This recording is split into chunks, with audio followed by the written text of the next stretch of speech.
Hey everyone, welcome back. Before we dive into this story, and trust me, this one gets wild, I have to know, where is my wolf pack hiding today? Drop your city or country in the comments below, and I love seeing how far our pack reaches. And if you haven't joined the family yet, hit that subscribe button and ring the bell right now. You do not want to miss what happens next. There are 3 rules to surviving the neutral territory, the lawless strip of land between the warring shifter packs.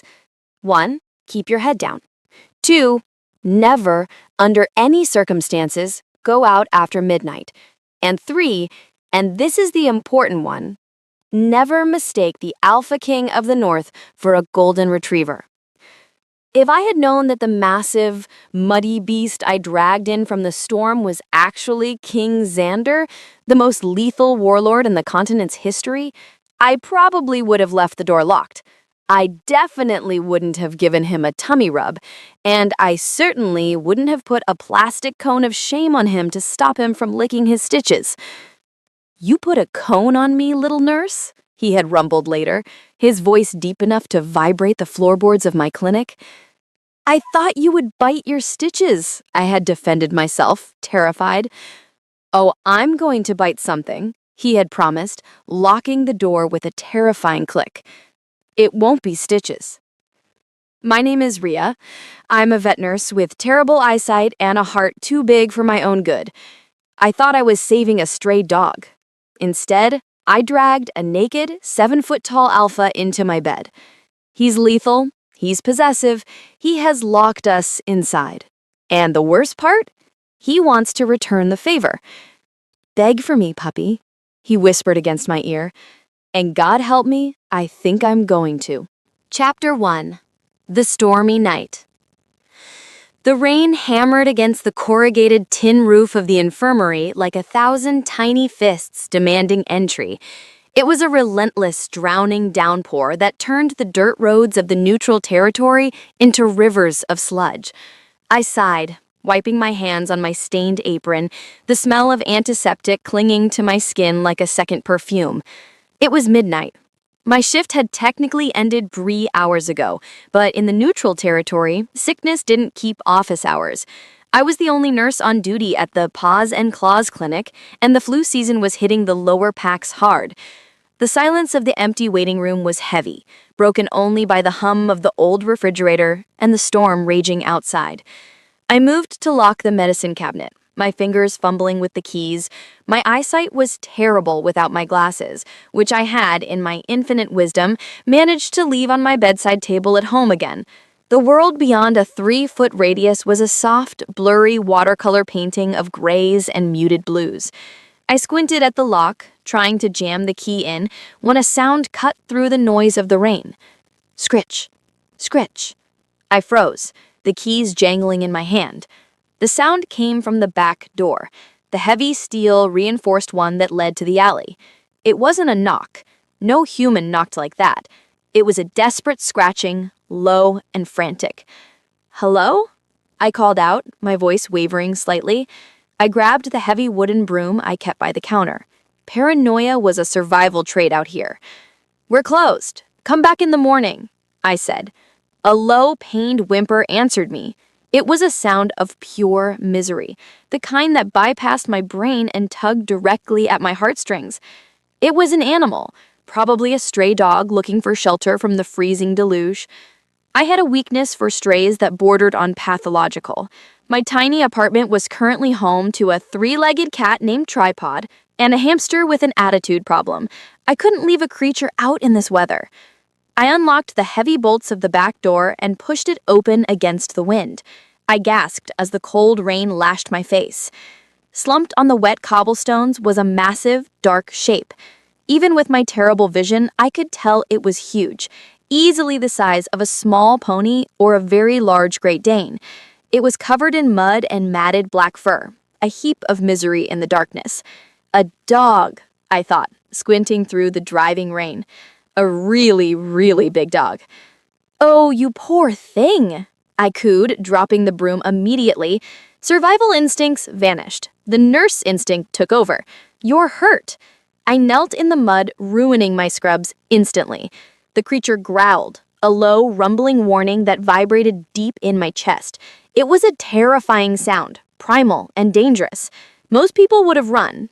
Most people would have realized that dogs didn't growl with that kind of subsonic frequency. I just tutted, shaking my head.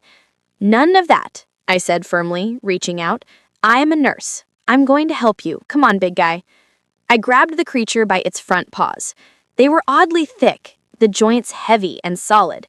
I pulled, bracing my feet against the slick threshold. He was dead weight, heavy as a boulder. "Okay," I grunted, straining as I dragged him inch by inch. "You definitely need a diet. Less kibble and more cardio, mister."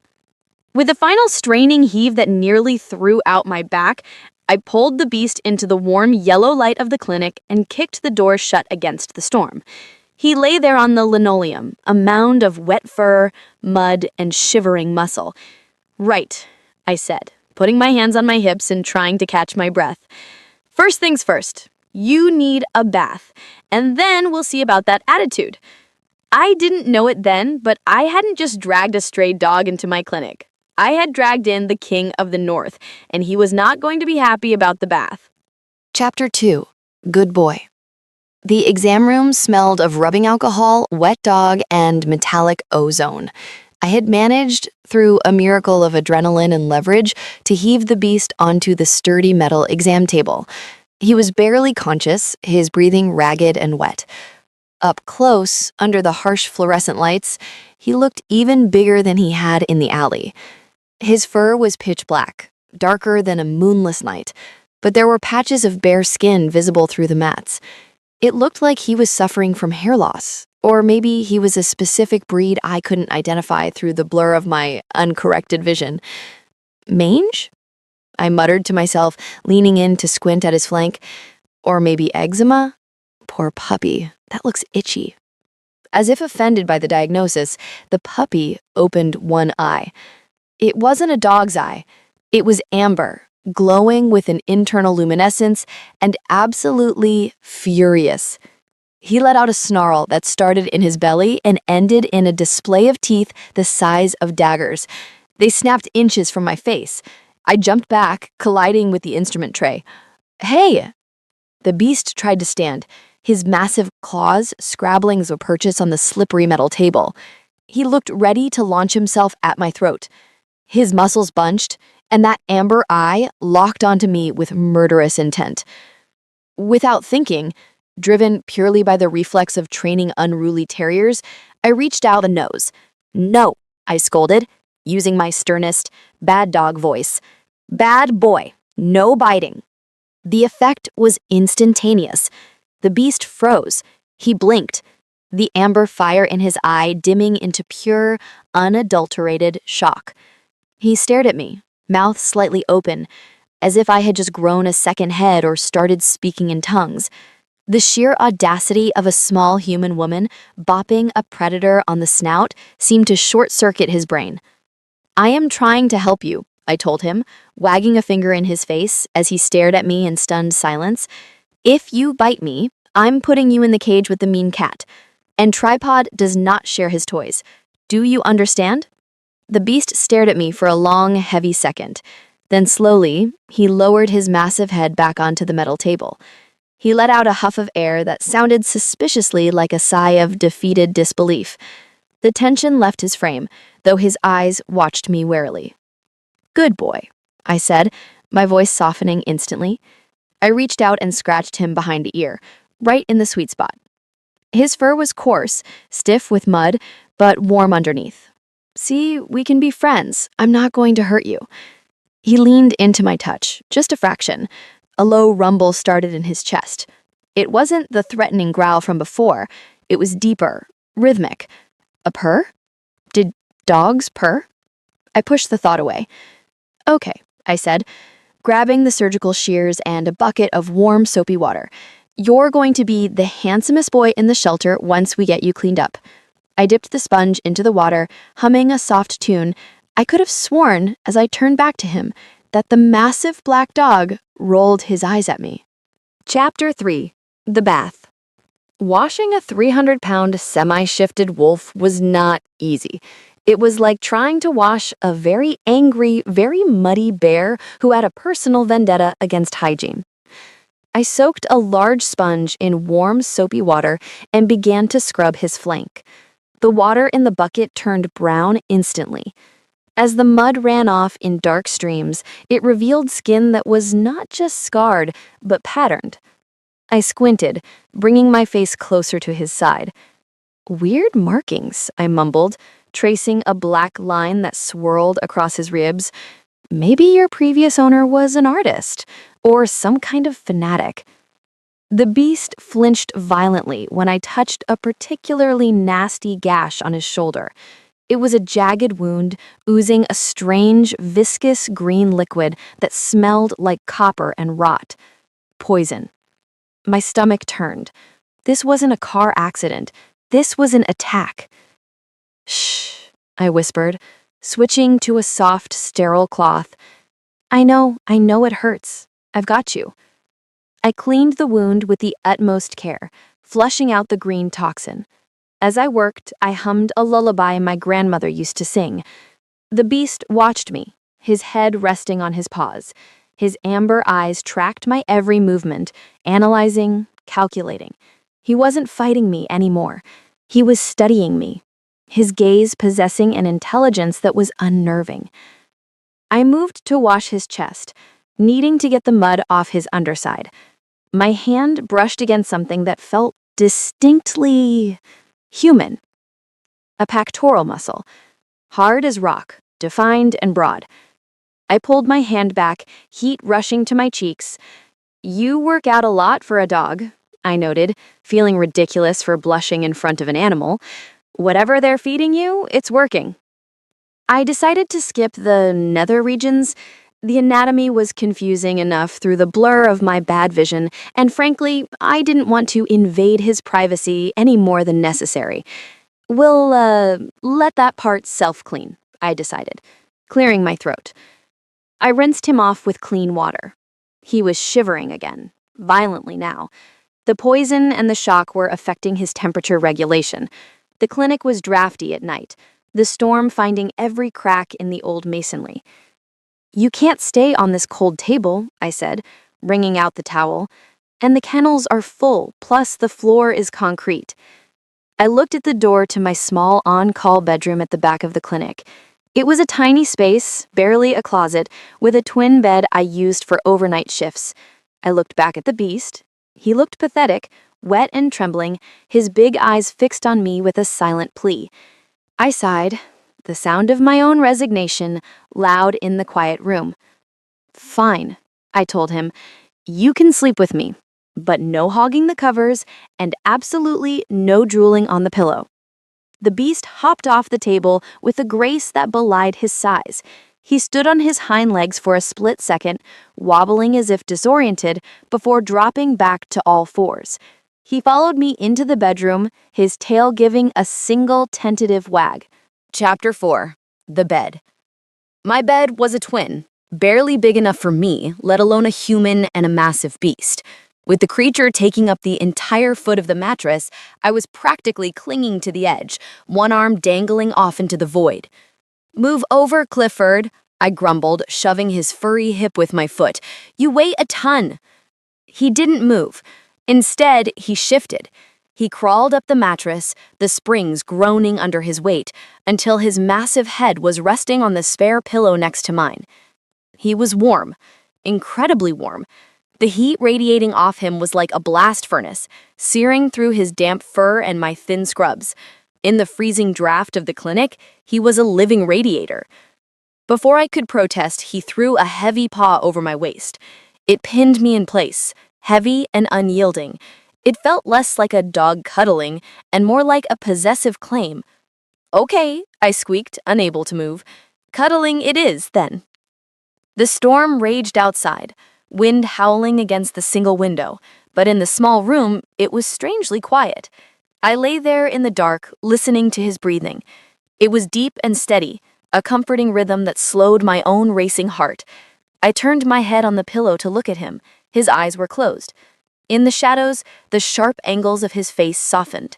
He looked peaceful, less like a monster from the alley, more like a protector guarding the gate. A strange feeling settled over me.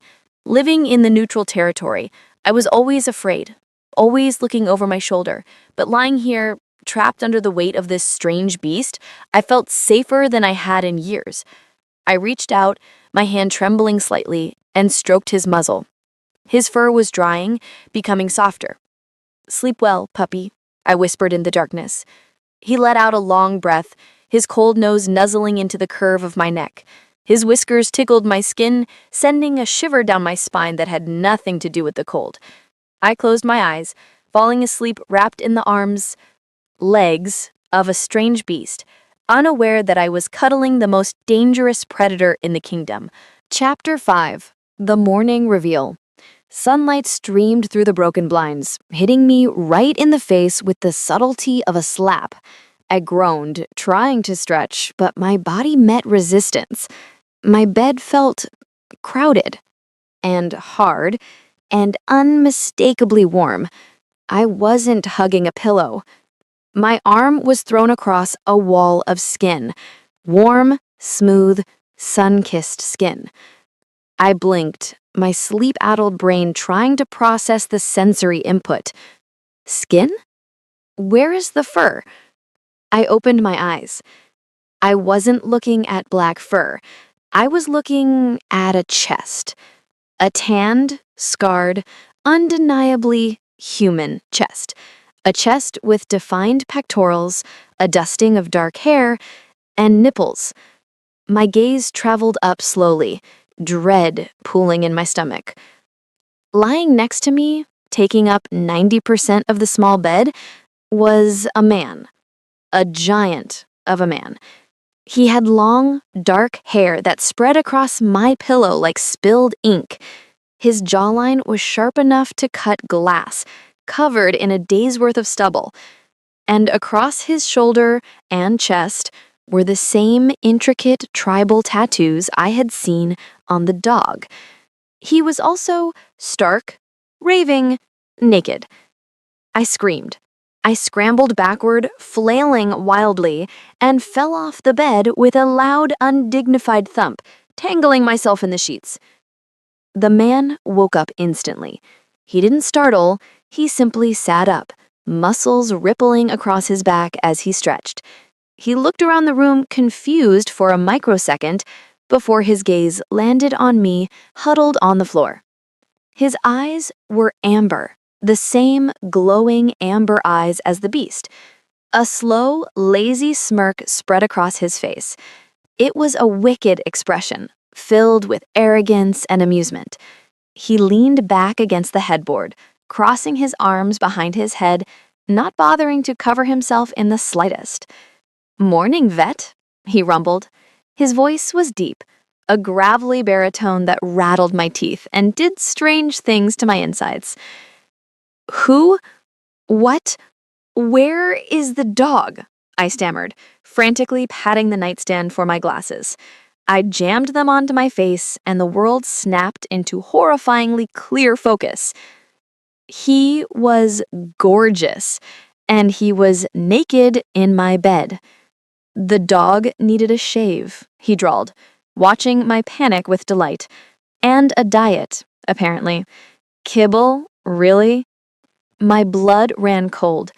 He remembered. He remembered the bath. He remembered the tummy rub. He remembered the good boy. I pointed a shaking finger at him. You are a shifter."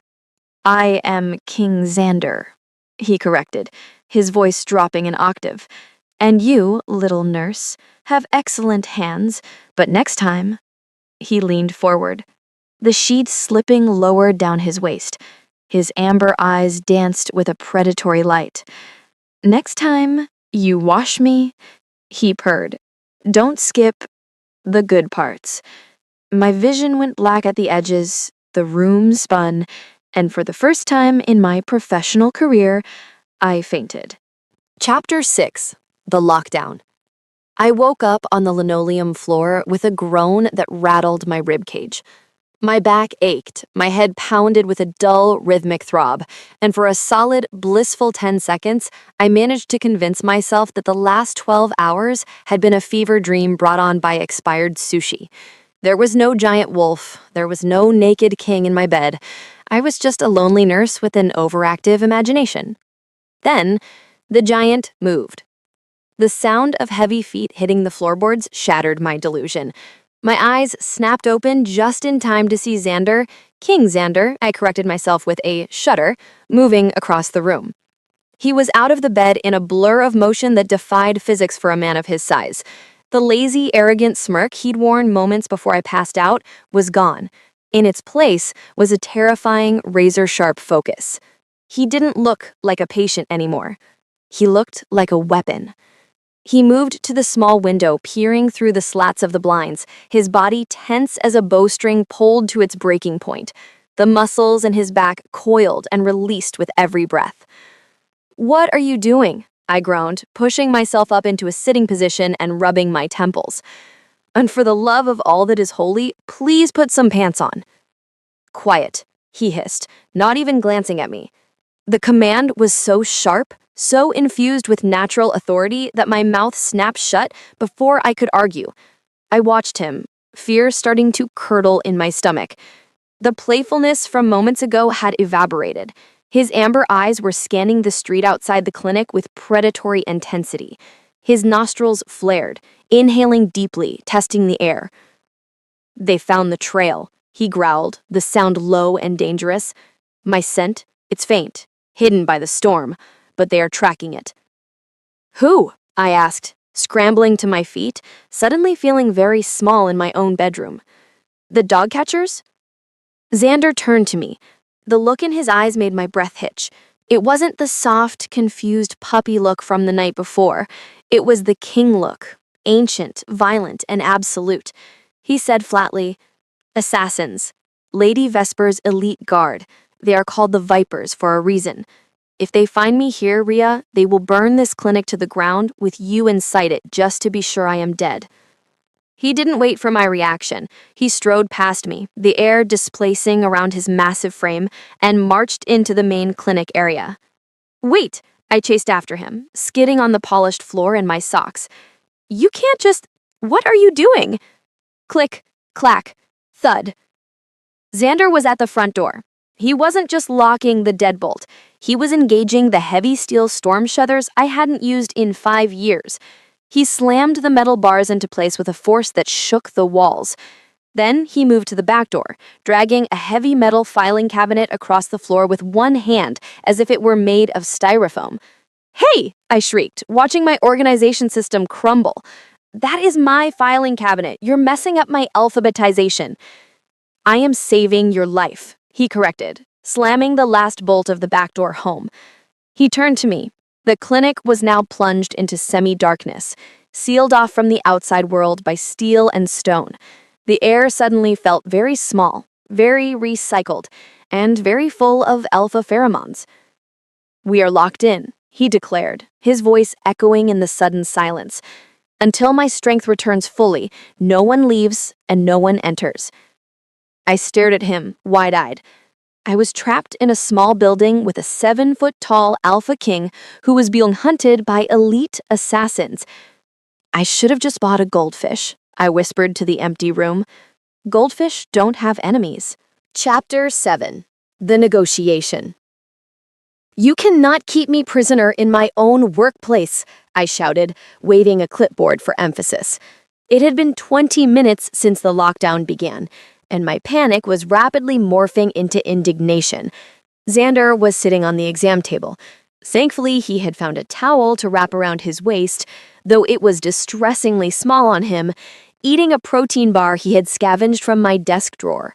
He looked annoyingly calm, chewing with slow, deliberate movements, while I practically vibrated with stress. "I am not keeping you prisoner," he said, swallowing a bite of the chocolate peanut butter bar. "I am enforcing a quarantine. Isn't that a medical procedure? You should be thanking me for my adherence to safety protocols." "That is for viruses, not for warlords." I threw the clipboard onto the counter. I have patients coming at 8 a.m., Xander. Mrs. Higgins needs her gout medication. Little Timmy has a rash that needs looking at. I can't just disappear. Mrs. Higgins can wait, he rumbled, his tone dismissing Mrs. Higgins to the void. And Timmy will survive a rash. But if you open that door, Vesper's men will smell me, and then they will kill us both. Is that what you want? Do you want Timmy to find our charred remains? I stopped pacing. I looked at him. Really looked at him. Despite his arrogant posture and the bulging muscles, he wasn't at full strength. The bandages on his shoulder were seeping red again. His skin was paler than it should have been. He was acting tough, posturing like the alpha he was, but he was hurt. You're bleeding again, I pointed out, my voice losing its sharp edge. It's nothing. A scratch. It's not nothing. It's poison, I countered. I sighed, the fight draining out of me. I couldn't kick him out. Not if he was injured, and certainly not if there were killers waiting outside my door. My Hippocratic oath and my conscience wouldn't allow it. Fine, I grumbled, crossing my arms. We stay locked down, but I have conditions. This isn't a dictatorship, it's a co-op. Xander raised a dark eyebrow, looking amused. Conditions? You are bargaining with a king. I'm bargaining with a patient. 1, you put on clothes, real clothes. I have some spare scrubs in the back storage. 2, you don't break anything else. My insurance premiums are high enough. Reasonable, he agreed, finishing the protein bar. And 3, I paused, pointing a finger at him. I needed to be firm. I needed to set boundaries. I am your nurse, not your whatever. A slow, lazy smirk spread across his face. He leaned forward, the towel dipping dangerously low on his hips. His amber eyes flashed with that inner light, warm and dangerous. I can agree to the clothes, he purred, his voice dropping to a velvet rumble. And I will try not to break your toys. But the third one... He licked his lips, a slow, deliberate movement that made my knees wobble. I can't make any promises, nurse. You smell too good to ignore, like rain and vanilla. It makes a wolf hungry. I swallowed hard, clutching the counter for support. We were going to be trapped here for days. I was definitely in trouble. Chapter 8. The Nurse. The scrubs were too small. It was hilarious, objectively speaking. The largest size I kept in the clinic stock was an XL, designed for the occasional burly vet tech. On Xander, they looked like painted-on activewear. The blue fabric strained violently across his chest, threatening to rip with every breath he took. The sleeves gripped his biceps like tourniquets. And the pants, well, the pants ended mid-calf, turning into unintended capris. But as I watched him hop onto the exam table, I found that I wasn't laughing. Because even in ridiculous, skin-tight blue scrubs, he looked lethal. If anything, the clothes just emphasized exactly how much power was packed into his frame. Sit, I ordered, trying to summon my professional demeanor. I need to change that dressing. The bleeding hasn't stopped. Xander complied, sitting quietly. He watched me as I gathered the fresh gauze, antiseptic, and tape. The air in the small room felt thick, charged with static. I stepped between his spread knees to reach his shoulder. It was an intimate position, unavoidable in the cramped space, but it forced me into his personal orbit. I could feel the heat radiating off him, a tangible wave of warmth. I peeled back the old bandage. The wound was deep, claw marks from whatever nightmare creature had attacked him. I cleaned it with antiseptic, dabbing gently. He hissed, his muscles bunching hard under my hands. Sorry, I murmured, blowing softly on the skin to cool the sting. Almost done. I concentrated on my work, trying desperately to ignore the proximity.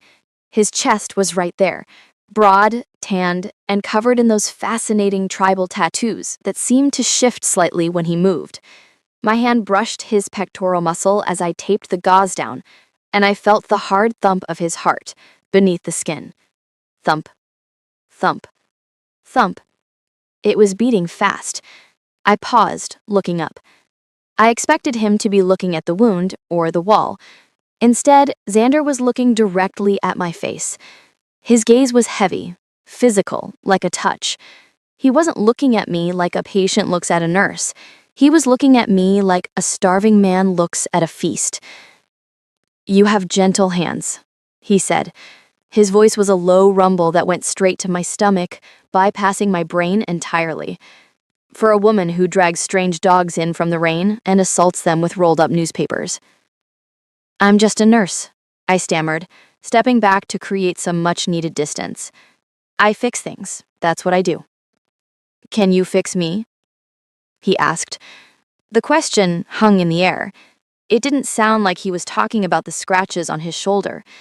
There was a weight to it, a darkness in his amber eyes that hinted at wounds much older and deeper than the ones I was treating. I swallowed hard, the air in the clinic feeling suddenly thin. "I'm just a nurse, Xander. I treat cuts, bruises, and mange. I don't cure kings." He held my gaze, his expression unreadable. "You kept me warm last night," he said quietly, his eyes dropping to my lips before flicking back up. That felt like a cure to me. I turned away quickly, pretending to organize the instrument tray, my face burning. Just a nurse. I had to remember that. He was a king, and I was just the girl who forgot her glasses. Chapter 9. The Glasses. "Where are they?" I muttered, patting the countertop blindly. I know I left them here. I distinctly remember taking them off to wash my face. The morning light filtering through the cracks in the shutters was giving me a headache. Without my glasses, the world was a soft, fuzzy mess of indistinct shapes and colors. I was squinting at a bottle of pills, trying to decipher if it was amoxicillin or ibuprofen, and failing miserably. If I put the painkillers in the antibiotic jar, Mrs. Higgins is going to be very confused, I grumbled to myself. A large, blurry shape moved beside me. I stiffened, still getting used to the fact that I wasn't alone. "Looking for these?" Xander asked. He held up something shiny. I squinted. It was the wireframes of my glasses. "Yes, thank you." I reached for them, my hand grasping at empty air. He didn't hand them to me. Instead, he stepped closer, closing the gap between us. I froze as he gently unfolded the frames. "Hold still," he murmured. He slid the glasses onto my face with surprising delicacy. His large, calloused fingers brushed against my temples, sending a jolt of electricity through my skin. He adjusted them on the bridge of my nose, his touch lingering for a second longer than necessary. The world snapped into focus, and the first thing I saw was him. I had seen him before, of course. I had seen him naked, I had seen him in scrubs, but I hadn't seen him like this, not in high definition. I saw the flecks of molten gold swimming in his amber eyes. I saw the tiny silver scar cutting through his left eyebrow. I saw the thick, dark lashes that framed his eyes and the sensual curve of his lips. I saw the way his stubble grew in, dark and rugged. My breath caught in my throat. "Oh no," I thought, my heart sinking. "He is devastating." I stared at him, my mouth slightly open, unable to look away. The blurriness had been a shield. Now the full force of his attractiveness hit me like a freight train. Xander saw my reaction. He saw the way my pupils dilated, the way a flush crept up my neck. A slow, arrogant grin spread across his face. "Like what you see, Rhea?" he teased, his voice dropping. I can see the dust on the shelves now," I lied, tearing my gaze away and turning toward the medicine cabinet. "Very dirty. Terrible. I need to clean. Immediately." He laughed, a rich, deep sound that filled the small room. He reached out and grabbed my hand, stopping me from fleeing to the supply closet. "You should wear them more often," he said, running his thumb over the back of my knuckles. "You have beautiful eyes. It's a crime to hide them behind a blur." I flushed scarlet, pulling my hand away. Great, the king was hot, he knew he was hot, and now he was flirting with me. I was doomed. I was going to die in this clinic, either by assassin fire or by cardiac arrest caused by a wink. Chapter 10. The Puppy Tease. By afternoon, the adrenaline had worn off, and the boredom had set in. We were stuck. The shutters were sealed, the doors were barricaded, and there was absolutely nothing to do. I was reorganizing the supply cabinet for the third time, counting bandages just to have something to do with my hands. Xander was leaning against the doorframe, looking effortlessly cool despite the ill-fitting scrubs. He was twirling my stethoscope around his finger like a gunslinger with a pistol. "So," he mused, breaking the silence, "puppy." I groaned, burying my face in my hands. "Please don't. I will literally give you a sedative if you bring that up again."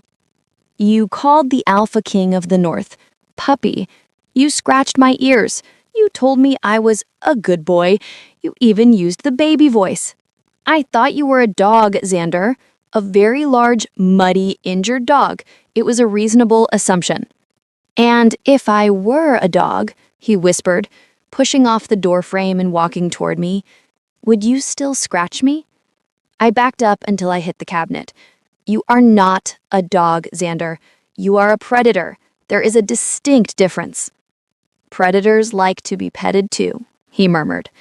He stopped inches from me. He took my hand, his grip warm and firm, and placed it on his chest, right over his heart. Then he put the earpieces of the stethoscope into my ears. "Listen," he commanded softly. I listened. Thump, thump. Thump, thump. His heart was strong, steady, powerful. It beat with the rhythm of a war drum.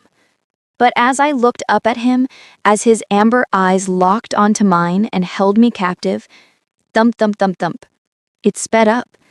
It wasn't fear. It wasn't exertion. "Your heart rate is elevated," I whispered, the sound amplified by the stethoscope. "It happens," Xander said, leaning down until his nose brushed mine, his gaze dropping to my lips. "But I'll be a good boy," he promised, backing away with a wicked wink that made my knees weak. "For now."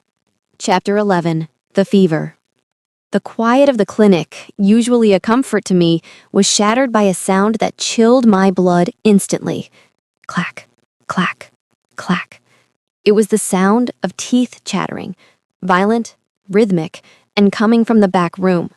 I dropped the paperback novel I had been pretending to read for the last hour and rushed toward the sound. The air in the hallway felt strange, heavy and dry, like the atmosphere before a lightning strike. When I pushed open the door to the small bedroom, the heat hit me like a physical wall. "Xander!" He was shaking. The tremors were so strong they were rattling the metal frame of the cot against the wall. His skin, usually a rich, healthy golden tan, was flushed and angry, mottled crimson. He had kicked the sheet off and his body was slick with sweat, every muscle coiled tight in agony. I rushed to the bedside, my heart hammering a frantic rhythm against my ribs. "Xander, can you hear me?" I reached out to touch his forehead. I hissed, pulling my hand back instinctively. "My God," I whispered, staring at my own fingers. "You're burning up." It was like touching a stovetop. The poison from the assassin's blade wasn't gone. It had just been lying dormant, and now it was tearing through his system with a vengeance. Shifter metabolisms ran hot naturally, but this was lethal. Panic flared in my chest, hot and bright, but I shoved it down. There was no time for fear. Nurse mode activated. Okay, I muttered to myself, spinning on my heel. "Cool him down. Bring the temperature down."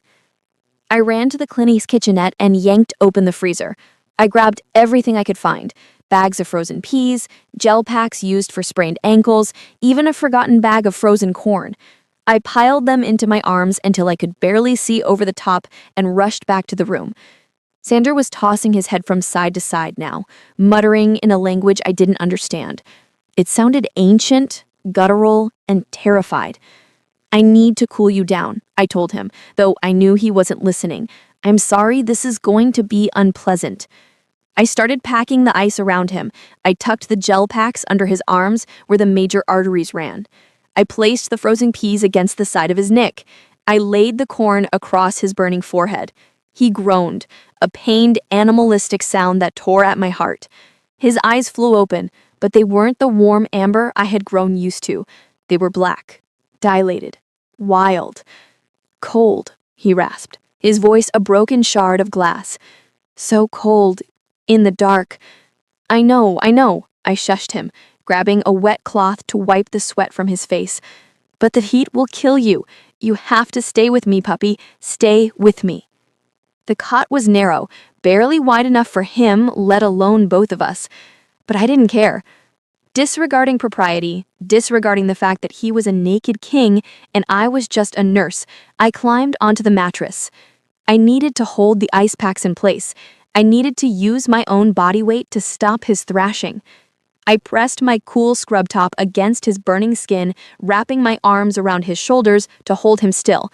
He was a furnace, a dying star going supernova in my spare bedroom, and I was the only thing keeping him from burning out completely. Chapter 12. The Delirium.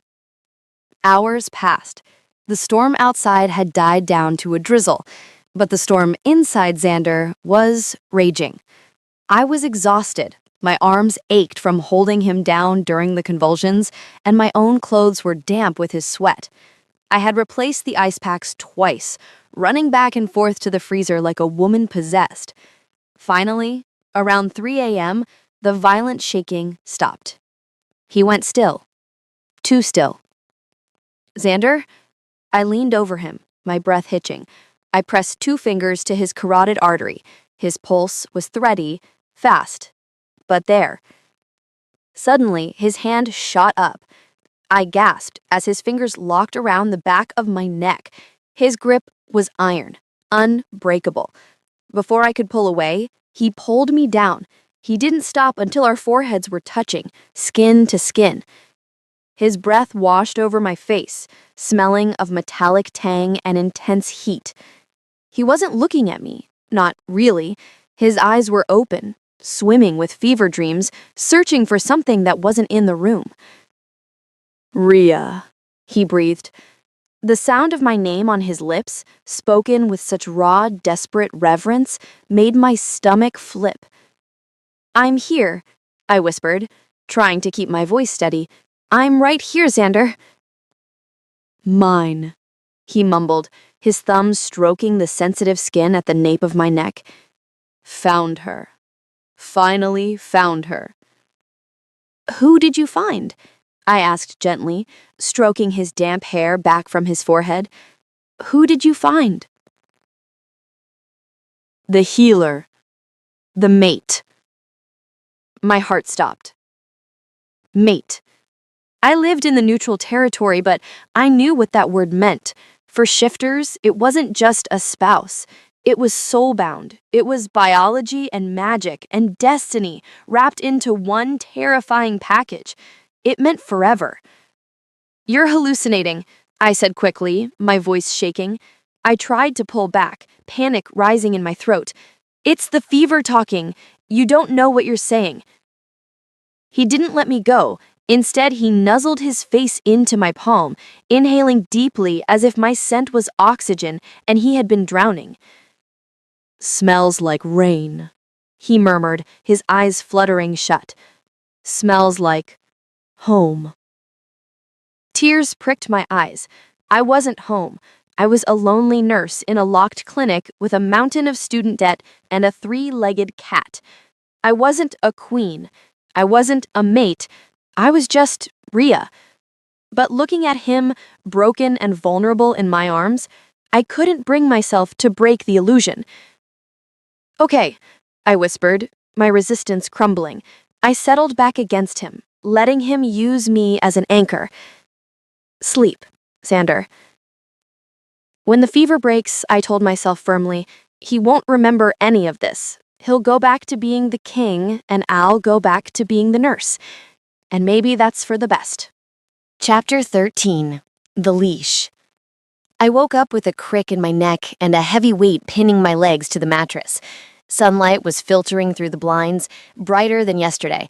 I blinked, disoriented, before the memories of the night rushed back. The fever, the ice, the word. I looked down. Xander was asleep, but he looked different. The angry red flush was gone, replaced by his natural golden hue. His breathing was deep, even, and untroubled. The heat radiating from him was no longer a furnace, but a comfortable warmth. He had survived. His shifter healing had kicked in and burned the poison out. I tried to slide my legs out from under his massive calves. His eyes snapped open. There was no grogginess, no confusion, just instant, razor-sharp clarity. The black pits of the fever were gone, replaced by pure, predatory amber. "Leaving so soon?" he drawled, his voice rough with sleep but amused. I need coffee," I stammered, scrambling off the cot and nearly tripping over my own feet. "And you need water. You're dehydrated." I hurried out of the room, my heart racing. I needed space. The mate comment was ringing in my ears like a church bell. He doesn't remember, I told myself. He was delirious. I busied myself at the front desk, making a pot of coffee with shaking hands. I needed caffeine, and I needed to pretend that I hadn't spent the night cuddling a warlord. I heard him moving behind me, the heavy, silent pad of bare feet on the linoleum. I reached for my favorite mug, the one with a cat hanging off a branch that said, "Hang in there," when I felt something cool and metal loop around my neck. I froze. I looked down. It was the chest piece of my stethoscope. Xander was standing directly behind me, holding the ends of the tubing like reins, like a leash. He pulled gently, drawing me back until my spine collided with his hard, bare chest. "You took good care of me, nurse. I remember." He whispered into my ear. His voice was low, intimate, and stripped of the vulnerability from the night before. I swallowed hard. You were delirious," I breathed. "You didn't know what you were saying." "Didn't I?" He tugged the stethoscope again, forcing me to tilt my head back. He leaned over, his face upside down in my vision, his lips hovering inches from mine. "Now I'm all better." He purred, the vibration traveling through my back. "And I think the roles have reversed." "What do you mean?" I squeaked. "You spent all night holding me down. You put ice on me. You told me what to do." He released one end of the stethoscope and trailed his finger down my arm, raising goosebumps in his wake.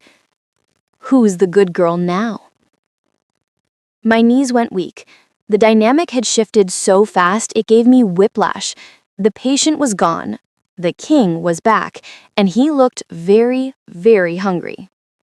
Chapter 14. The Chase. The clinic felt smaller today. The air was charged with static electricity, heavy and thick. I tried to work. I really did. I filed papers that were already alphabetized. I scrubbed the floors that were already clean. I even reorganized the treat jars by color. But I could feel him. Xander didn't just walk. He prowled. He'd move from room to room, silent as a shadow, always keeping me in his peripheral vision. He was testing his strength, stretching his limbs, and, I was increasingly certain, toying with me. "Stop following me," I said, spinning around in the hallway after feeling his gaze on the back of my neck for the 10th time. The hallway was empty. "Xander," I called out, frowning. "I'm not following." His voice echoed from the open door of the exam room to my left. It sounded amused. "I'm hunting." Oh God. He was bored. He was a high-energy alpha predator locked in a small building with nothing to do, and he had decided I was the entertainment. I squeaked and power-walked toward the break room. "I am busy. I have inventory to do." Thud, thud. Footsteps behind me, fast, heavy. Adrenaline spiked in my veins. It was ridiculous. I was a grown woman running through my own place of business, but a laugh bubbled up in my throat, breathless and giddy. It was a game. A dangerous, exhilarating game of tag. I broke into a run. I darted past the front desk and ducked into the x-ray room, slamming the heavy lead-lined door shut. I leaned against it, panting, my heart hammering a frantic rhythm. Safe, I thought. Gotcha, a voice whispered right next to my ear. I shrieked, jumping a foot in the air. He was already there. He was leaning against the lightbox, arms crossed, looking smug. How did he move that fast? He must have circled around through the prep room. I backed up until my shoulder blades hit the cool, lead-lined wall. Xander pushed off the lightbox and stepped toward me. He placed his hands on the wall on either side of my head, boxing me in. He was grimming. It wasn't a nice grin. It was a wolfish, wicked grin that promised trouble. You're fast, I panted, trying to catch my breath. I'm the king, he reminded me, leaning in closer. You can't outrun me, Rhea. Not in here, not anywhere. I wasn't trying to run, I lied, lifting my chin defiantly. I was, checking the structural integrity of the door. He laughed softly, the sound rumbling in his chest. His gaze dropped from my eyes to my neck, where my pulse was fluttering wildly beneath the skin. Good, he murmured, his eyes darkening, because I'm done chasing. Chapter 15. The Exam Table. The air in the x-ray room was suffocatingly hot, despite the ventilation. Xander didn't back away. Instead, he stepped closer, invading my personal space until his hips brushed against mine. Up, he said softly. What? I blinked, my brain short-circuiting. He didn't wait for me to process the command. He grabbed me by the waist, his large hands spanning nearly my entire torso, and lifted me effortlessly into the air. He set me down on the edge of the tall exam table that sat in the center of the room. Now, I was eye level with him. I was sitting, my legs dangling, and he was standing between my spread knees. The position was obscenely intimate, the fabric of his scrubs brushing against the inside of my thighs. Time for your checkup, he whispered, echoing the words I had said to him when he was a muddy dog on this very table. I'm not the patient, I managed to whisper, though my voice lacked any real conviction. No, he agreed. He reached out and traced the line of my jaw with a calloused thumb. His touch was electric, sending shivers erupting down my spine. Your heart is racing, he said, his eyes scanning my face with intense focus. Your pupils are dilated. Your breathing is shallow. Diagnosis? I challenged, my voice trembling. Arousal, he murmured, leaning in until his lips brushed the corner of my mouth. He didn't kiss me. He just hovered there, teasing, tormenting. I held my breath, waiting for the kiss, wanting it. My body was betraying me, leaning into him, craving the contact. You want this, he said against my skin, his voice rough. You want the monster. I want the man, I whispered back. A low growl vibrated in his chest, a sound of pure possession. You get both, he promised. And then he didn't kiss my lips. He buried his face in the sensitive crook of my neck and inhaled deeply, his teeth grazing the skin over my pulse point. The threat and the promise of the bite hung in the air, heavy, inevitable, and terrifyingly welcome. Chapter 16. The Taming. The air in the x-ray room was thick enough to choke on. It tasted of ozone, antiseptic, and raw, unfiltered desire. Xander's face was buried in the curve of my neck, his hot breath ghosting over my skin, his lips moving down, down, down toward the collar of my scrubs. I gripped his shoulders, my fingers digging into the hard ridges of muscle beneath the thin fabric. He was overwhelming, a force of nature, a landslide of sensation that threatened to bury me completely. If I let him take control now, a voice whispered in the back of my mind, I'll never get it back. He was a king. He was an alpha. He was used to taking what he wanted when he wanted it. If I let him consume me now, I would just be another conquest, another subject. I needed to remind him who held the leash, I needed to remind him who had bathed him, fed him, and saved his life. "Stop," I commanded. I didn't whisper it. I didn't ask. I pushed against his chest with the heels of my hands, using every ounce of strength I had. Xander froze. He pulled back slowly, blinking. His amber eyes were clouded with lust and genuine confusion. A low, vibrating growl rumbled in his throat. A protest, a warning. "I didn't say you could start," I told him. My voice trembled slightly, but I locked my knees around his waist, holding my ground. He stared at me, his chest heaving. "Rhea, you said you were going to be a good boy," I said, tilting my head. I moved my hand from his shoulder to his hair, winding my fingers into the dark locks at the base of his skull. I tugged, hard. His pupils blew wide. He looked at me with a mixture of shock and dawning realization. "You want me?" I asked, softly, tracing the shell of his ear. "More than my next breath," he rasped, the confession torn from his throat. "Then ask, nicely." The silence that followed was heavy. He stared at me, the ruthless alpha king of the north, the warlord who had leveled cities. Begging? It went against every instinct he had. I could see the war behind his eyes, the dominance fighting with the devotion. I leaned forward, brushing my nose against his. "Come on, Xander. Who's a good boy?" A shudder went through his massive frame. The tension in his shoulders broke. His eyes darkened, shifting from predatory to something deeper, something submissive.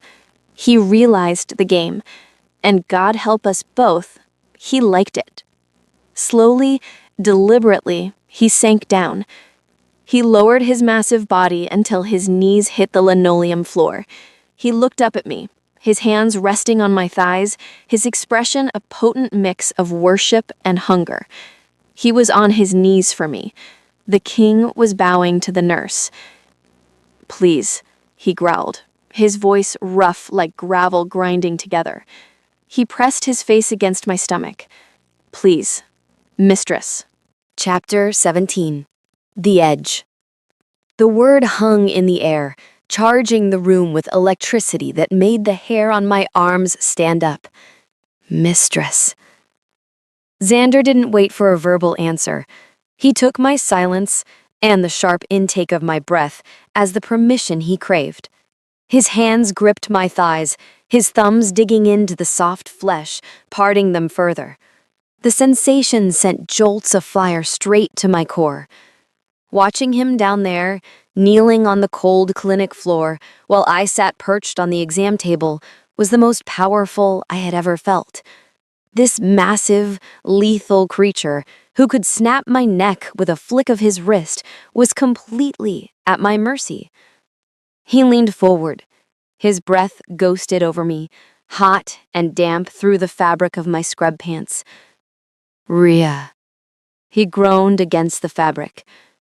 Then his hands moved to the waistband. He didn't rip them. He peeled them away with a reverence that was almost holy. When he finally tasted me, I threw my head back, a gasp tearing from my throat that echoed off the lead-lined walls. "Xander?" He wasn't gentle. He was starving. He devoured me with a focus that was terrifying and exhilarating. There was no hesitation, no uncertainty. He knew exactly what he was doing. My hands found his hair, gripping tight, anchoring myself as the world began to spin. The room narrowed down to the friction, the heat, the wet slide of his tongue. I forgot about the assassins outside. I forgot about the storm. I forgot my own name. There was only him. "So sweet," he murmured against me, the vibration traveling through my body like a shockwave. The pressure built fast, too fast. It was a cresting wave, pulling me under. I arched my back, my heels digging into his shoulders. "Please." I was the one begging now. The power dynamic shifted again, fluid as water. "Xander, please." He slowed down. I whined, a frustrated sound that I couldn't suppress. He looked up. His chin was wet, his lips swollen, his eyes glowing like twin suns in the dim light. He looked like a demon. He looked like a god. Not yet, he promised darkly.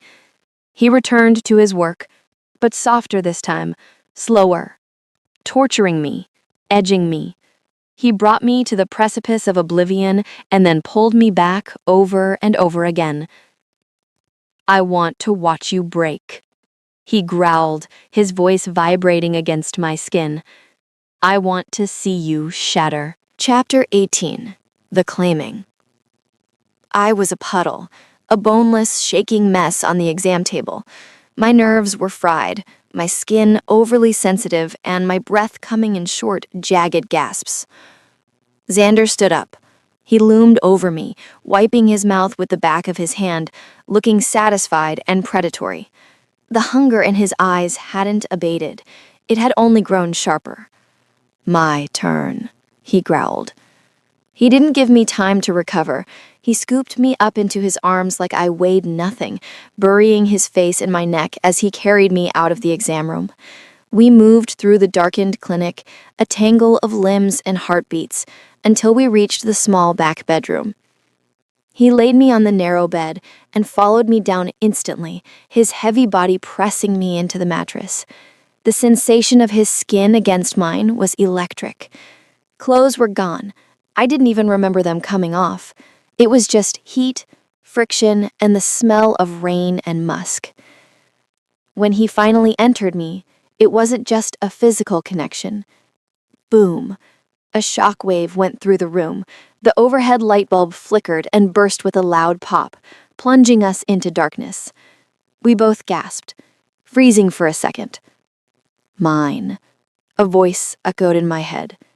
It wasn't my voice. It was deep, resonant, and ancient. It was him. Did you hear that? I whispered into the dark, my hands clutching his biceps. I felt it. He gritted out, moving against me. The bond. It's snapping into place. The pleasure was agonizing, intense, and all-consuming. It felt like my soul was being stitched to his. As we moved together, the rhythm frantic and desperate, I felt a pressure building that was deeper than the physical release. He lowered his head to the crook of my neck. I felt the sharp point of his canines grazing my skin. My survival instinct screamed, run. My heart screamed, stay.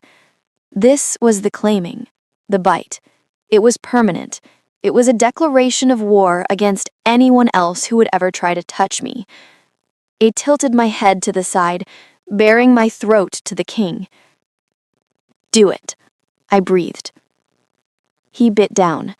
It was a sharp, stinging pain that made me cry out, followed instantly by a rush of endorphins so strong it felt like flying. He laughed at the mark, his tongue soothing the wound, sealing the bond. You are mine, Rhea.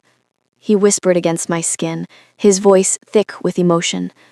By blood and by bond, no one takes what is mine. Chapter 19. The Threat. The next morning was peaceful. The storm had finally passed, leaving the world outside scrubbed clean and quiet. I lay in Xander's arms, tracing the intricate tribal tattoo on his chest with my fingertip. The mark on my neck throbbed, a dull, possessive ache that reminded me with every heartbeat that I was no longer just a nurse. So, I whispered, breaking the silence, does this mean I'm a queen now? Do I get a crown? Because I look terrible in hats. Xander chuckled, a deep rumble that shook the bed frame. He tightened his arm around me. You get whatever you want, Rhea. A crown, a castle, a pony. I already have a pony, I teased, poking his solid chest. He's just really high maintenance and bites people. He only bites bad people, he corrected, kissing the top of my head. And sometimes the mailman. He shifted, propping himself up on one elbow to look down at me. The fierceness in his eyes had softened into adoration. Be my queen, Rhea. Stay here, rule with me. I can't rule a kingdom, Xander. I can barely manage the inventory for the clinic. I'll build you a hospital, the biggest in the north. State of the art, you can save everyone. No more sketchy clinics with bad locks and leaking roofs. You can run it however you want. My mouth fell open. He remembered. I had mentioned my dream of a real hospital days ago in passing. You're trying to bribe me with medical equipment? I asked, raising an eyebrow. Is it working? He asked, hopefully. An MRI machine and a king who worships the ground I walk on? I sighed happily. Yeah, it's working. I love you, Rhea, he said, his face serious. I love you too. Bang, bang, bang. The sound was like a gunshot in the quiet morning. We both froze. The heavy, rhythmic pounding came from the front door of the clinic. The playful atmosphere evaporated instantly. The air went cold. Open up! A muffled voice shouted from outside. By order of Lady Vesper. The blood drained from my face. Xander was out of bed in a split second. He didn't look like my lover anymore. He looked like the beast. His lips pulled back from his teeth, a low growl tearing from his chest. They've found us, he snarled. Chapter 20. The Act. Hide, I hissed, shoving a pair of scrub pants at Xander. I am not hiding, he growled, pulling the pants on but looking ready to murder the door. I am going to rip their throats out. You are still healing, I argued, pushing him toward the supply closet. If they see the king, they'll kill you on sight. They'll burn the building down. If they see a nurse, they might just ask questions and leave. He hesitated, his hand on the doorframe. He looked at the front door, where the pounding was getting louder, and then back at me. Please, I begged, my hands shaking. Trust me, I can handle this. He ground his teeth, his jaw working. If they touch you, I'll scream, I promise. Go. He kissed me hard, brief and desperate, then slipped into the narrow supply closet, pulling the door almost shut. I took a deep breath. I threw on my robe, messed up my hair to look like I'd been sleeping, and marched to the front door. I unlocked the deadbolt. Showtime. I yanked the door open. 3 men stood on the stoop. They wore black tactical gear emblazoned with a silver crest, a coiled serpent, Vesper's vipers. Do you have any idea what time it is? I cranked up the annoyance, channeling every grumpy receptionist I had ever met. I'm closed. Can a girl get some sleep? The leader stepped forward.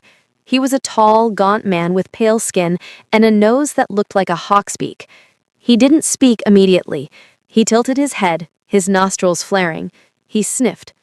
His eyes narrowed, fixing on me with a reptilian intensity. He leaned closer, invading my personal space. I smell alpha, he rasped. His voice sounded like dry leaves skittering on pavement. Fresh alpha. My heart hammered against my ribs, threatening to bruise them.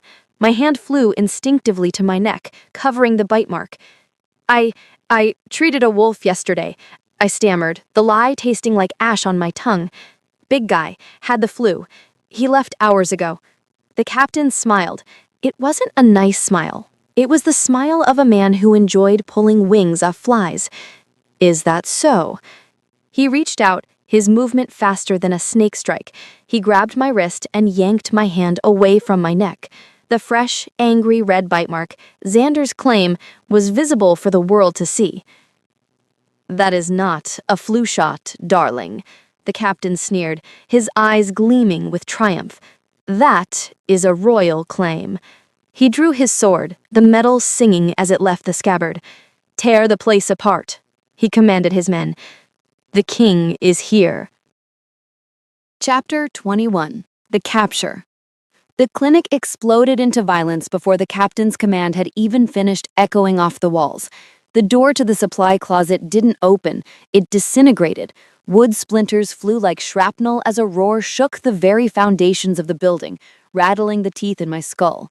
Xander burst out, a blur of rage, muscle, and lethal intent. He moved faster than the human eye could track. He didn't look like a man anymore. He was a force of destruction. He took the first soldier's head off with a single, vicious swipe of his claws, the sound of tearing metal and bone sickeningly loud. He gutted the second man before the soldier could even scream, tossing the body aside like a broken doll. But the captain, the gaunt man with the snake crest, was fast, and he was a coward. He didn't turn to fight the beast. He turned to me. I screamed as he grabbed my hair, yanking my head back. Pain exploded in my scalp. He twisted my arm behind my back with agonizing force and pressed a cold, serrated blade against my jugular. "Stop!" the captain shrieked, his voice cracking with fear. "One step closer, beast, and the nurse bleeds out." Xander froze. He was 5 feet away. He was covered in blood, his chest heaving, his claws extended and dripping. His amber eyes were dilated, black with the red haze of battle fury, but they were locked on the knife at my throat. The growl that rumbled in his chest was subsonic, vibrating through the floorboards and up into my legs. "Let her go," Xander growled, his voice vibrating with suppressed power. It wasn't a request, it was a promise of eternal suffering if he didn't comply. "Surrender," the captain sneered, though his hand was trembling against my neck. "Get on your knees, King, or she dies right now." I looked at Xander. I saw the hesitation. I saw the calculation. He would do it. He would let them chain him, beat him, and drag him back to Vesper to save me. And once they had him, Vesper would kill him slowly. She would break him. I couldn't let that happen. I wouldn't let him be the pet they wanted him to be. "Don't surrender," I choked out, tears stinging my eyes. "Rhea," Xander started, stepping forward. "Stay back," the captain yelled, pressing the knife harder. A thin line of blood trickled down my neck. I made a choice. "Run, Xander!" I screamed. I stomped on the captain's instep with all the force my terrorized body could muster. At the same moment, I threw my weight backward, slamming my head into his nose. We hit the floor in a tangle of limbs. The knife sliced my arm, a searing, hot line of pain, but I was free for a split second. "Run!" I screamed again, scrambling away on the bloody floor. But Xander didn't run. He lunged for me. He was too late. The captain, nose broken and bleeding, slammed the heavy hilt of his sword into my temple. The world exploded into white light, then faded instantly to gray. The last thing I heard before the darkness took me completely was Xander's howl of pure, unadulterated agony. It was the sound of a heartbreaking. Chapter 22. The Dungeon. I woke up to the smell of mold, damp stone, and old despair. My head throbbed with a rhythm that matched the pulsing ache in my arm. I tried to move, but cold iron bit into my wrists. I blinked my eyes open, the grit of the floor scratching my cheek. I was chained to a wall in a dimly lit cell. Water dripped somewhere in the distance. Drip, drip, drip, marking the passing of time in the dark. Vesper's dungeon, I realized with a jolt of terror. The sound of heels clicking on stone approached. Sharp, purposeful steps. I looked up through the iron bars. Lady Vesper stood there. She was beautiful in the way an ice storm is beautiful. Cruel, pale, and lethal. She wore a gown of shimmering silver, her hair perfectly coiffed, her lips painted a blood red. She looked me up and down with a curled lip, as if I were a cockroach she had found on her shoe. "So," she mused, her voice light and airy, "this is the creature that tamed the Wolf King. A human nurse. How pedestrian." I swallowed the dry lump in my throat. "I didn't tame him," I rasped, my voice sounding like sandpaper. "He's not a pet." "Oh, he is a pet, darling. He's just on the wrong leash. He was born to serve, and once I kill you, I'll break him until he eats from my hand and begs for scraps." "You're insane," I whispered. "I am ambitious," she corrected. "There is a difference." She turned to the guards flanking her. "Prepare the execution block. I want his head to be the last thing he sees." As she spoke, a sensation hit me. The mark on my neck, The bite Xander had given me flared hot. It wasn't pain. It was a searing heat that spread down my spine and into my chest. It felt like a physical connection, a live wire snapping into place. I gasped, my back arching off the cold stone. I felt him, through the bond. It felt like a tidal wave of darkness, rage, hunger, violence. It wasn't the man I had slept with. It wasn't the playful puppy who wanted scratches. It was the monster. And he wasn't running. He wasn't hiding. He was coming. I started to laugh. It was a weak, hysterical sound, but it made Vesper stop and turn back to me. "Something funny, little nurse?" she sneered. "He's coming," I whispered, looking her dead in the eye. I could feel his heartbeat syncing with mine. Thump thump. Thump thump. Vesper's smile faltered. "He wouldn't dare. My fortress is impenetrable." "You don't understand," I told her, shaking my head. "He's not coming to negotiate, and he's not coming to eat from your hand." The ground beneath us trembled. A distant boom echoed through the stone walls. "He's coming to rip it off." Chapter 23. The Beast Returns. I closed my eyes, and through the bond, I saw what was happening. It was like watching a nightmare through a kaleidoscope of red rage and shadow. The gates of Vesper's fortress were made of iron-reinforced oak, designed to withstand a siege engine. They were 6 inches thick and barred with steel. They didn't withstand Xander. He didn't come as a man. He didn't come as a standard wolf. He came as the nightmare the bedtime stories warned us about. He had shifted fully into his war form, a massive midnight wolf, standing nearly 5 feet at the shoulder. He was a creature of shadow and muscle and death, his fur absorbing the light. I felt the impact in my own bones as he hit the gates at full speed. Wood splintered, iron groaned and sheared. With a second impact, the massive gates flew off their hinges as if they were made of cardboard, crushing the guards standing behind them. Panic erupted in the courtyard. I could hear the screams echoing down into the dungeon, filtered through layers of stone. "Fire!" someone screamed. Arrows rained down from the battlements. They bounced off his thick hide like toothpicks. Spears shattered against his ribs. He was unstoppable. He was inevitable. Xander tore through the courtyard. He was a blur of black fur and flashing white teeth. He didn't stop to fight. He simply ran through them. Men in armor were tossed aside like ragdolls. Limbs were severed. The snow turned red. He had a scent. One scent. It cut through the blood and the smoke and the chaos. Rhea. Rhea. Rhea. The name pulsed in my mind, a chant of desperation and fury. The red haze had taken him completely. Anyone standing between him and his mate was not a person. They were just meat. They were obstacles to be removed. I felt his claws digging into the stone as he breached the inner sanctum. I felt the heat of his breath. I felt the singular, consuming need to find me. In my cell, I slumped against the wall, tears streaming down my face. I wasn't crying from fear. I was crying because I had unleashed a monster upon the world, and I knew, with terrifying certainty, that he would burn the entire kingdom to ash just to get to me. Chapter 24. The Rescue. The ground shook violently, dust raining down from the dungeon ceiling. The screams were getting closer. They were no longer distant echoes. They were right outside the heavy wooden door at the top of the stairs. Vesper looked nervous now. The arrogance had bled out of her face, leaving her pale and trembling. She drew a jeweled dagger from her belt. "Guard the door," she shrieked to her remaining men, her voice shrill. "Don't let anything through." The heavy wooden door didn't open, it exploded. Fragments of oak flew across the room.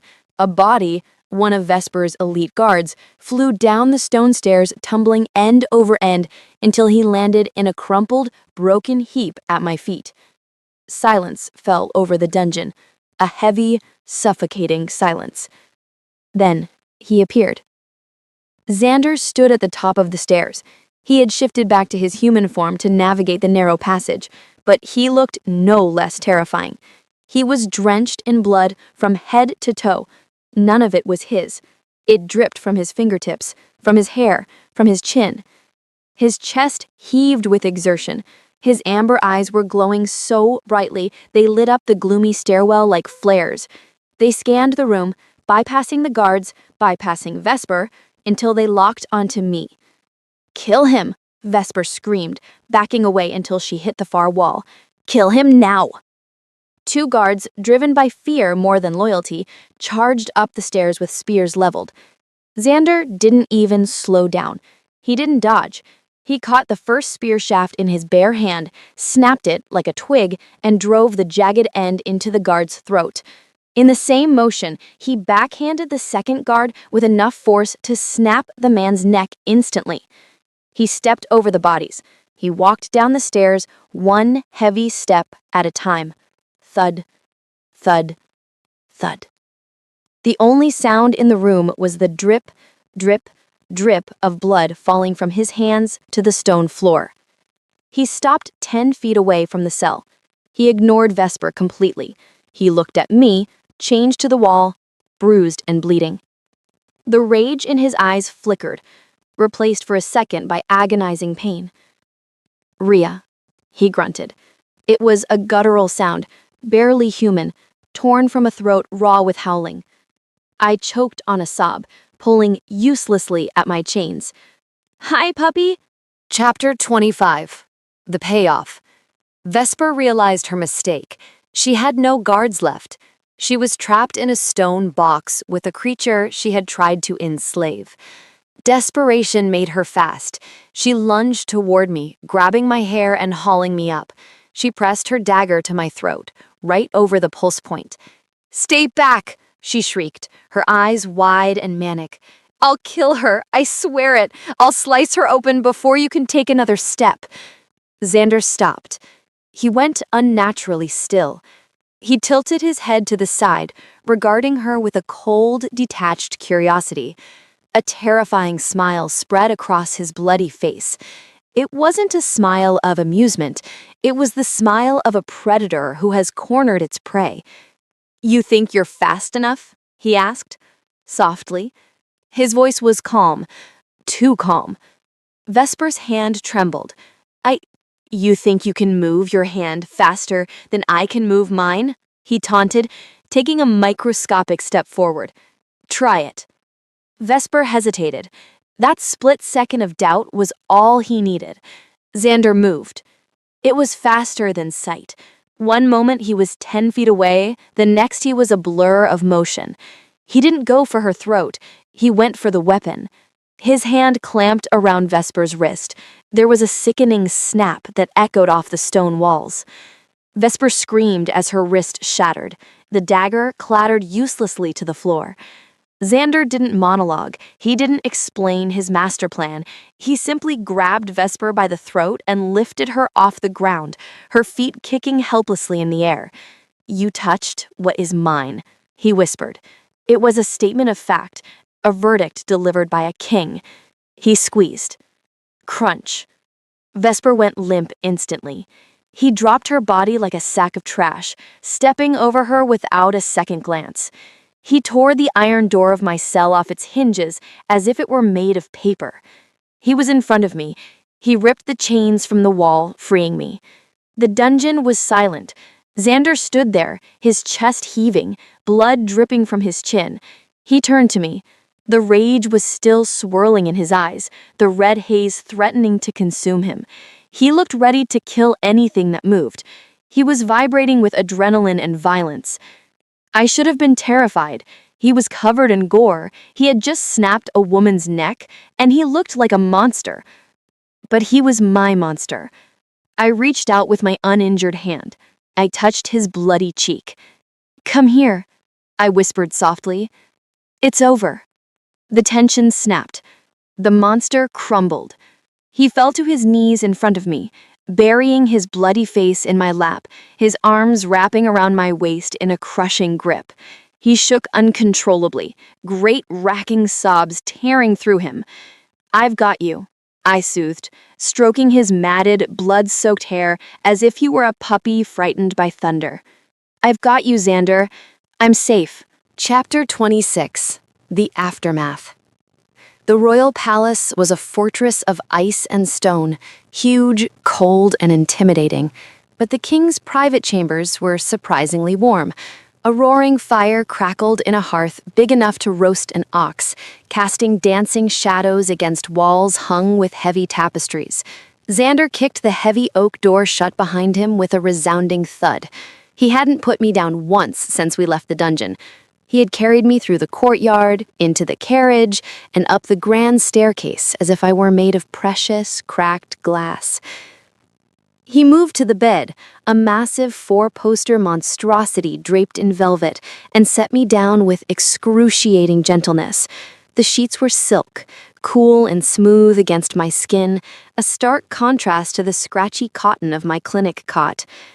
"Stay," he murmured, brushing a strand of matted hair from my forehead. He disappeared into the adjoining bathroom and returned a moment later with a basin of steaming water, a stack of plush towels, and a medical kit that looked like it had been stolen from my own clinic. I watched him. He had washed the worst of the blood off himself in a horse trough in the courtyard, but he still looked wild. His hair was damp and tangled, his shirt was torn, and his eyes were tracing every bruise and cut on my skin with a desperate, hungry intensity. "My turn," he whispered, dipping a cloth into the warm water. He knelt between my legs on the edge of the bed. It was a callback, a perfect reversal of that first night when I had scrubbed the mud from his flank. "This is going to sting," he warned, his voice rough. He cleaned the cut on my arm with hands that shook slightly.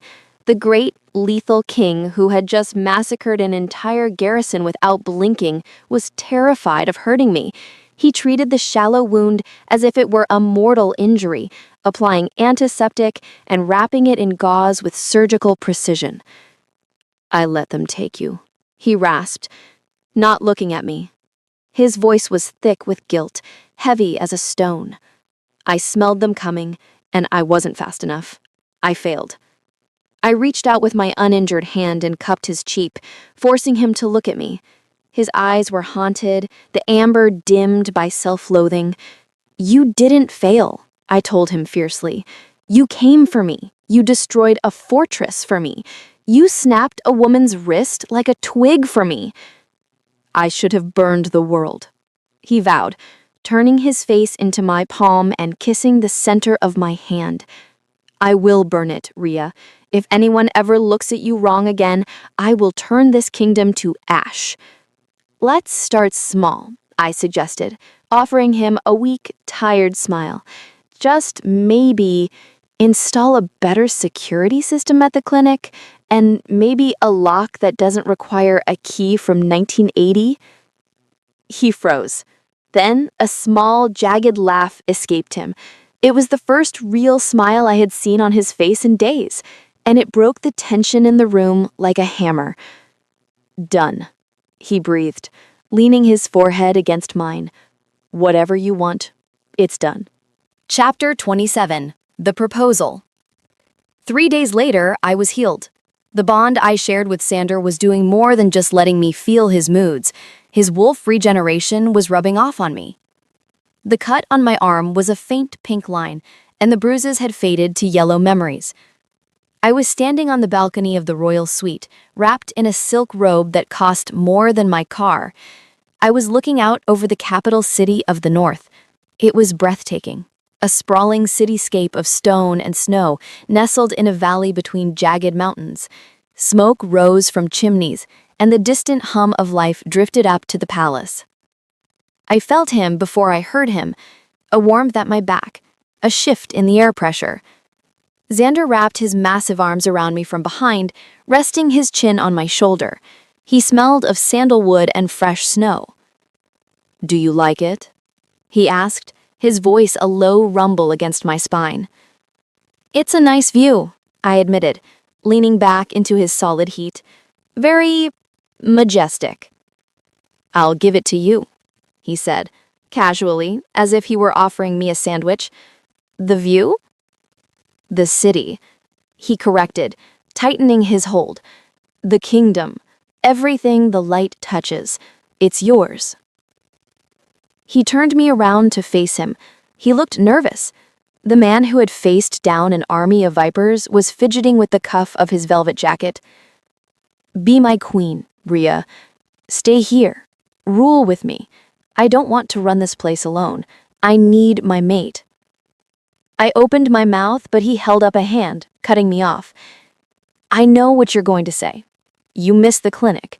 You miss fixing people. He took a deep breath. I'll build you a hospital. The biggest in the north. State of the art.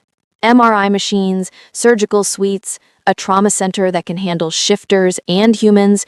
You can save everyone, Rhea. No more sketchy clinics with bad locks. You can run the whole thing. My heart swelled so big I thought it might burst. He remembered. I had mentioned my dream of a real hospital once, late at night when we were locked in the clinic, thinking we might die. Are you trying to bribe me with medical equipment? I asked, raising an eyebrow, trying to maintain my composure. Is it working? He asked hopefully, his amber eyes wide and vulnerable. An MRI machine and a king who worships the ground I walk on. I pretended to think about it. Yeah, it's working. Chapter 28. The Refusal. Joke. I crossed my arms over my chest, biting the inside of my cheek to keep from grinning. I wanted to see him sweat just a little bit more. I don't know, Xander. I sighed dramatically, looking back out at the snowy city. Being a queen sounds like a lot of work. Heavy crowns, boring speeches, state dinners with people who want to kill us. Plus, I have a cat. Tripod hates moving. Panic flashed across his face, genuine, unadulterated panic. His hands hovered near my waist, afraid to grab me, but desperate to keep me. Rhea, we can get a carriage for the cat. A royal carriage. With tuna? He looked lost. I can hire a speechwriter. You don't have to wear the heavy crown. I'll wear two. I couldn't hold it back anymore. A small snort of laughter escaped me. However, I interrupted, holding up a finger, I might consider it, on one condition. Anything, he promised immediately. The relief that washed over him was palpable. Name it. If you want the moon, I'll find a way to pull it down. I leaned in close, standing on my tiptoes so my lips brushed his ear. I accept, but only if I can still call you puppy. He froze. He pulled back to look at me, horror dawning in his eyes. In public? He whispered, glancing around the empty balcony as if the royal guard might be listening. Rhea, I am the Wolf King, the scourge of the north. You can't call me puppy in front of the High Council. In private, then, I conceded, tracing the line of his jaw. And maybe when you're being a bad boy, or a particularly good one. He let out a breath he'd been holding, his shoulders sagging. Then a wicked, familiar grin spread across his face. The arrogance was back, tempered by love. If you call me puppy, he murmured, pulling me flush against him until our hips ground together, then I expect to be petted. Thoroughly. Behind the ears, and everywhere else. It's a deal, I whispered. He kissed me, sealing the contract. It's a deal, my queen. Chapter 29. The Wedding. The wedding was the event of the century. The royal cathedral was a cavernous space of stained glass and vaulted stone, packed to the rafters with alphas, dignitaries, and wolves from every pack in the territory. The scent of 1,000 shifters was overwhelming. Pine, musk, earth, and power. Flowers cascaded from the ceiling in waterfalls of white and green. The organ swelled, vibrating in the floorboards. I walked down the aisle. I wasn't wearing white. I was wearing gold. A shimmering, liquid silk gown that matched the color of his eyes. Xander waited at the altar. He looked devastating. He wore a black, ceremonial suit embroidered with gold thread that depicted the history of his bloodline. His hair was tied back, revealing the sharp angles of his face. He looked every inch the king, stern, powerful, and terrifying. Until he saw me. When our eyes met, the king vanished and only Xander remained.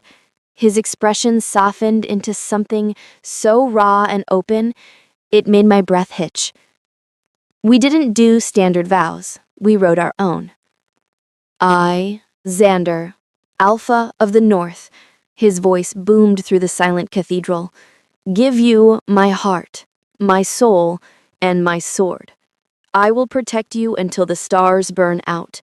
Your enemies are my enemies. Your pain is my pain. I, Rhea, I said, my voice steady, give you my heart, my hands, and my life. I will heal you when you hurt, and I will guide you when you are lost. I will be your calm in the storm. Then came the exchange of gifts. I didn't give him a ring. I reached into a velvet box held by the officiant. Xander leaned down, submitting before his entire court so I could reach him. I fastened a heavy, intricate gold chain around his neck. It settled against his throat, heavy and binding.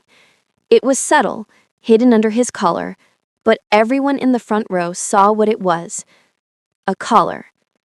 A gasp went through the crowd. The ruthless Alpha King wearing a collar? Xander didn't flinch. He kissed the gold medal, then looked up at me with eyes shining with devotion. Yours, he mouthed to me. Always. The crowd erupted into cheers, or maybe howls, as he grabbed me and kissed me. The beast had been tamed, or maybe, judging by the way I gripped his lapels and pulled him closer, the nurse had just gone feral. Chapter 30. Epilogue. 1 year later. The Royal Hospital of the North was bustling. It was everything Xander had promised and more. The floors sparkled, the equipment was cutting edge, and the waiting room was full of humans and shifters sitting side by side. I adjusted my glasses, signing a digital chart with a flourish. Okay, Mr. Miller, you're good to go. Stay off that leg for 2 weeks. And tell your wolf to stop chasing delivery trucks. Mr. Miller chuckled and hobbled off. I stretched, rolling my neck. It had been a long shift, but a good one. Suddenly, the double doors to the emergency room burst open with a violent bang. Nurses scattered. A hush fell over the room. A massive shape strode in. King Xander. He was wearing his royal armor, looking like he had just come from a war council. He looked frantic. His hair was wild, his eyes wide. Rhea, he bellowed, his voice shaking the sterile tiles. My heart dropped. I'm here, I shouted, stepping out of an exam room. What's wrong? Are we under attack? Is it an assassination attempt? I ran toward him, reaching for my trauma shears. Xander skidded to a halt in front of me. He was breathing hard. He cupped his massive hands together against his chest, shielding something precious. Rhea, he gasped. I found it. In the rain. Near the east gate. He slowly opened his hands. Nestled in the center of his giant, calloused palms was a kitten. It couldn't have been more than 4 weeks old. It was soaking wet, shivering, and looked like a drowned rat. It let out a tiny, pathetic mew. It was crying, the giant king whispered, looking absolutely heartbroken. His lip wobbled. It was all alone. Can we keep it? Tripod needs a friend. I stared at him. I looked at the nurses peeking out from behind the desk. I looked at my husband, the most feared alpha in the world, the slayer of armies, cradling a 3-ounce ball of fluff like it was a nuclear bomb. My heart melted into a puddle on the floor. Oh, Xander, I laughed, tears prickling my eyes.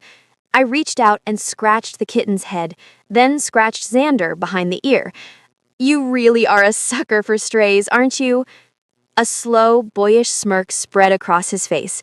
He pulled me close with one arm, sandwiching the kitten safely between us. I kept you, didn't I? he murmured, kissing my forehead. Outside, the rain fell softly against the glass, but inside, everything was warm.